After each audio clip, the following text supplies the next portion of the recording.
very pleased to be here on this LRC Momentum platform. I spoke at an LRC meeting here a couple of years ago. I think it's important that the union should present its case everywhere that it can, and certainly we're pleased about recent support that we've had from the Labour Party. So we had a big rally about academisation, which is what I'm going to talk about. We had a big rally on Wednesday of this week, and Lucy Powell came along and spoke at that. We were pleased about that. And then we had Jeremy come and speak at came to speak to our conference on Friday, and that was a fantastic lift for everyone.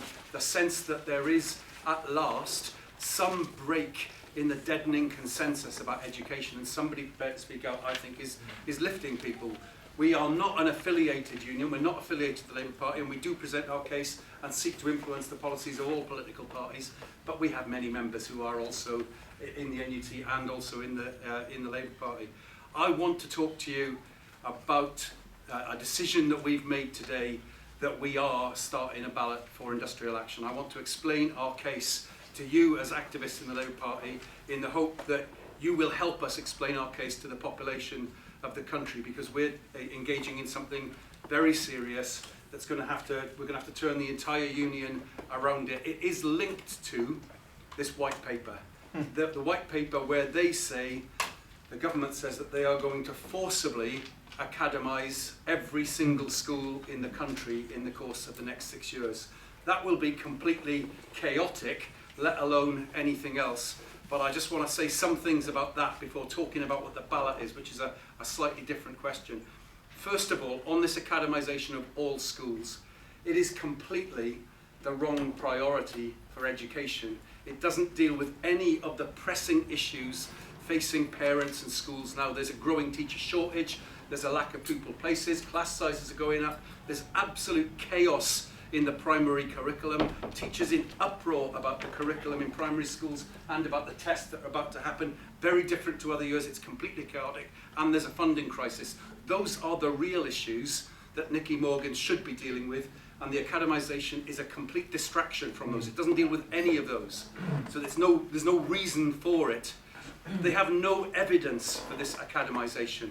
I've recently written her a letter going through the lack of evidence, asking her to come back and tell me whether the statisticians from her department have properly looked at the material that she's put out, because I'm saying it's statistically illiterate. They have not shown any, they've not given any systematic evidence that shows that academies are doing better than other state schools. And on the other hand, we've pointed out that the chaos of academisation is actually holding schools back, and their results are worse. So we're taking that to them. I also think it's important to say that we think this is a completely undemocratic move. And I say that because less than a year ago, they put their manifesto to the people of this country, and there was not one word in that manifesto about forcibly academising all the schools in the country. There was a bit of guff about free schools, there was a bit of guff about coasting schools, but this is forcing every school in the country to academise. They didn't put that in their manifesto. And so what possible reason can there be? I can only come up with two. One is that they've only dreamed it up since the election, and the other is that they were consciously pulling the wool over people's eyes. I don't see that it can be anything else, and both of those are very frightening. If they've only dreamed it up, if they've just written it on the back of a fag packet, that's all the more chaotic. And if they're consciously trying to mislead people, well, that's a democratic insult. I guess there is a third possibility. It might be that it's both. It might be that they have dreamed it up on the back of a fag packet and they're seeking to mislead people. So it's the wrong priorities. They don't have evidence for it. It's an undemocratic move on that level. It's undemocratic on other levels. They are not going to ask parents or staff in any of these schools whether they want to become an academy. They're not going to ask them which academy chain they go with, totally cutting parents out of all of those choices. And then, I don't know whether you've seen this, they're also saying that academy trusts don't have to have any parents on their governing board. That is a complete shock, don't you think? And what they're doing is systematically driving the public out of decision making about education. So councillors can make no decisions about education. Local authority appointees on governing bodies are cut out, and now they're cutting out parents, and instead all the power is going to the chief executive of a multi-academy trust. It won't even be head teachers of schools who get the influence. It'll be the chief executive of a multi-academy trust, and I'm saying, that is the start of privatisation. They are opening the door and they are driving forward privatisation, driving the public out and increasing the voice of private actors instead. Many of these chief executives of these academy trusts already paying themselves more than the Prime Minister, and you can see they say they don't make profits, but some of these people are turning a tidy little bit from it, and it's bad for the children that we teach. These people have no evidence that this is improving things, and it's driving towards more and more of an exam factory culture. So we want to oppose that academisation. We want to work with everyone that we can. We're very pleased about Labour Party support, but I'm also really interested by the fact that Melinda Tilley, the Conservative lead for education in David Cameron's constituency of Oxford, says that it's Big Brother gone mad. And there are many Conservative councillors speaking out against this. So we want that sort of broad opposition to this academisation. But there is another aspect to it that takes some thinking through. If they academise all schools, then they have ended completely national and local pay and conditions for teachers and support staff. There will be no national conditions for teachers. No starting salary defined by the government, no system of pay progression decided by the government, no limits on working time decided by the government, nothing on maternity pay, paternity pay, adoption pay, except what the statutory minimums in law are, nothing decided either at national or local level on any of those questions. It is complete and total deregulation of teacher conditions apart from pensions, and it's total and complete deregulation of support staff conditions. And why do they deregulate? Always to drive down conditions, because at the same time as they're doing this, they are cutting the budget for schools.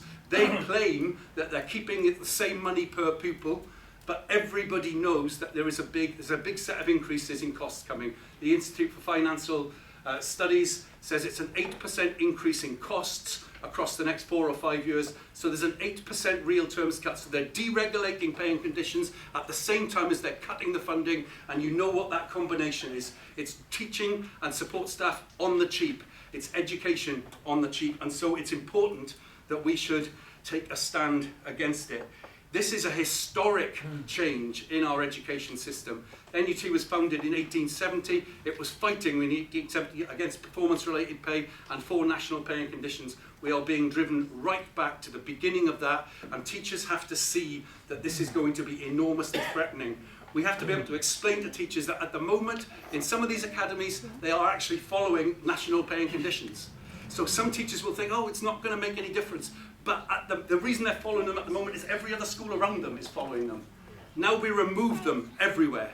We cut the funding at the same time. There will be attack after attack on sick pay, on maternity pay, on starting pay for teachers, and parents should be very scared about this, because we already have a big teacher shortage. And how do you persuade young people who are training in university to come into teaching if you can't even say what the starting salary is? If you can't say what the pay progression system is, if you can't tell them what the maternity arrangements are across the country, you can't tell them any of those things, people won't come into this job. And it's going to be a big threat on teacher supply for that reason, which is going to be very bad for parents and for children. It will mean a complete distraction in schools. That many of the schools' managements will be turning their attention to negotiations when they should be thinking about the kids. This doesn't happen anywhere else. Doctors and nurses aren't treated like this. There is a national system, a more or less national system. There's a national system for firefighters and police officers about their pay, but teachers and support staff in schools, they're breaking the whole thing up, and it'll be a complete distraction. It would lead to many more disputes at school level, because some of these management will be wrong, and we will fight them. So there'll be very many more disputes, but we have to stop it getting to that.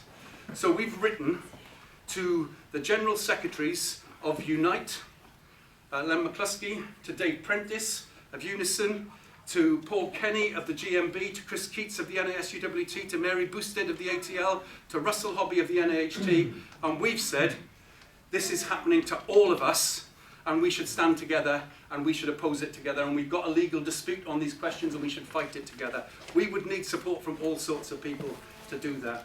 But we've also made another decision today, that we have to begin the process. So I'm currently working on setting the timetable for a date that will lead to a strike this term, and the NUT is going to begin the ballot. We hope that the other unions will come in with us, but we are going to carry this thing through. It's important that we make a stand. We cannot let them just destroy national pay and conditions. It is linked to the big fight about academies. It is about saying, because the reason the privatisers want to do it is to drive down wages so they can eventually make a profit. If we can stop them doing that, if we have national pay and conditions, it's much easier for people to turn a profit from it. So it is about the academisation. But I hope you'll see that what we're doing is very much in the interest of education. It should be something that the Labour Party and all of its activists support, and we hope to turn our strike ballot into a social movement that is about defending education. And so it's going to be a hard struggle, especially if we do it on our own. But we are determined that we are making a stand, and we're not going to let them destroy hundreds, it's 100 years of building up sensible arrangements in education that they want to destroy overnight. We hope that we'll have your support in that battle to fight for state education. Thank you.